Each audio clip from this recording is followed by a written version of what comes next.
ஒரு மகிழ்ச்சியான செய்தி. இதயம் நல்லெண்ணெயின் விலை லிட்டருக்கு ரூபாய் 105 குறைஞ்சிருக்கு.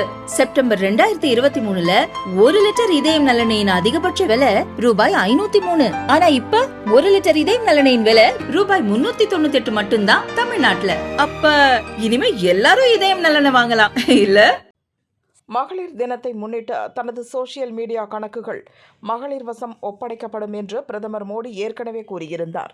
அதன்படி மகளிர் தின வாழ்த்து செய்தி வெளியிட்ட அவர், தான் அளித்த வாக்குறுதிப்படி பல்வேறு துறைகளில் முத்திரை பதிக்கும் பெண்களிடம் எனது சோசியல் மீடியா கணக்குகள் ஒப்படைக்கப்படுவதாக கூறினார். பெண் சாதனையாளர்களிடம் பிரதமரின் சோசியல் மீடியா கணக்குகளை ஒப்படைப்பது இது முதல் முறை அல்ல. 2020 சர்வதேச மகளிர் தினத்தன்று 7 பெண் சாதனையாளர்கள் அவற்றை இயக்கினர். இந்த முறை பல்வேறு துறைகளில் சாதனை புரிந்த 6 பெண்களுக்கு அந்த வாய்ப்பு வழங்கப்பட்டுள்ளது.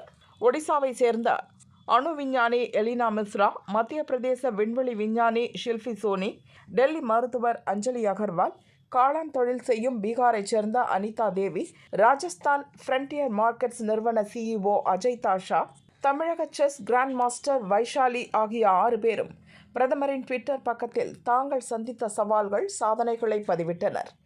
தமிழக செஸ் வீராங்கனை வைஷாலி மோடியின் எக்ஸ் பக்கத்தில் வெளியிட்ட பதிவில், பிரதமரின் சோசியல் மீடியா பக்கத்தை கையாள்வதில் மகிழ்ச்சி அடைகிறேன். நான் 6 வயதில் இருந்து செஸ் விளையாடி வருகிறேன். பல போட்டிகளில் வென்று இந்தியாவை பிரதிநிதித்துவப்படுத்துவதில் பெருமை அடைகிறேன். அனைவரும் தங்களுக்கு பிடித்த ஒரு விளையாட்டில் ஈடுபட வேண்டும் என கேட்டுக்கொள்கிறேன். உங்கள் ஆர்வம் உங்கள் வெற்றிக்கு உதவும். எனது ஃபைட் தரவரிசையை மேலும் மேம்படுத்தி எனது நாட்டை பெருமைப்படுத்த விரும்புகிறேன். நான் விரும்பும் விளையாட்டில் மேலும் ஈடுபட ஆவலுடன் காத்திருக்கிறேன் என்றும் வைஷாலி குறிப்பிட்டுள்ளார். இதேபோல் அணு விஞ்ஞானி எலினா மிஸ்ரா, விண்வெளி விஞ்ஞானி ஷில்பி சோனியும் பதிவிட்டுள்ளனர். அறிவியல் தொழில்நுட்பத்தின் எல்லையற்ற உலகம் மிகவும் உற்சாகமானது. நாம் வடிவமைத்து மேம்படுத்திய படைப்புகள் பயன்பாட்டிற்கு எடுக்கும்போது கிடைக்கும் மகிழ்ச்சியை வெளிப்படுத்த வார்த்தைகளே இல்லை.